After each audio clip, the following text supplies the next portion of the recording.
വിവാഹത്തിന് മുമ്പ് വീട്ടുകാർ കുറച്ചുകൂടി കൺസേൺഡ് ആയിരിക്കും. എത്ര ഫോർവേഡ് ആണെങ്കിലും വേറെ വീട്ടിൽ പോകേണ്ട കുട്ടിയാണ് എന്ന ചിന്തയുണ്ടാകും. നീ അവിടെ പോയാൽ ഇതൊന്നും നടക്കില്ലെന്ന് പണ്ട് അമ്മ എന്നോട് പറയാറുണ്ടായിരുന്നു. ഇപ്പോൾ ഒന്നും പറയാറില്ല.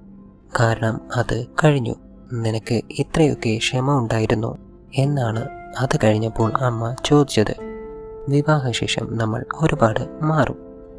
നമ്മുടെ വീട്ടിൽ ചെയ്ത എല്ലാ കാര്യങ്ങളും വേറൊരു വീട്ടിൽ പോയാൽ ചെയ്യാൻ പറ്റില്ല. കുറേ കാര്യങ്ങൾ പഠിക്കും. മെച്യൂരിറ്റി ലെവൽ നല്ല രീതിയിൽ മാറും. സിനിമയിലേതുപോലെ വേറൊരു ക്യാരക്ടറായി മാറും. കുട്ടിത്തം മാറ്റിവെച്ച് പക്വതയെടുത്ത് തലയിൽ വയ്ക്കും. വിവാഹമോചനത്തിന് ശേഷം നേരെ തിരിഞ്ഞു. പക്വത വലിച്ചെറിഞ്ഞ് വീണ്ടും ഞാൻ എൻ്റെ കുട്ടിത്തത്തിലേക്ക് വന്നു.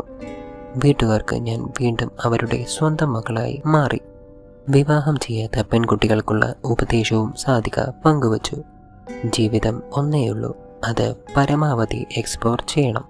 വിവാഹം ചെയ്യാൻ അത്രയ്ക്കും ആഗ്രഹമുണ്ടെങ്കിൽ അവരുടെ ചോയ്സാണ്. ഞാനൊക്കെ ഒരു പ്രായം കഴിഞ്ഞാണ് അതിലേക്ക് വന്നത്. ജീവിതത്തിൽ മിസ് ചെയ്തു എന്ന് തോന്നിയ ഒന്നും എനിക്കില്ല. എല്ലാം എക്സ്പ്ലോർ ചെയ്തിട്ടുണ്ട്.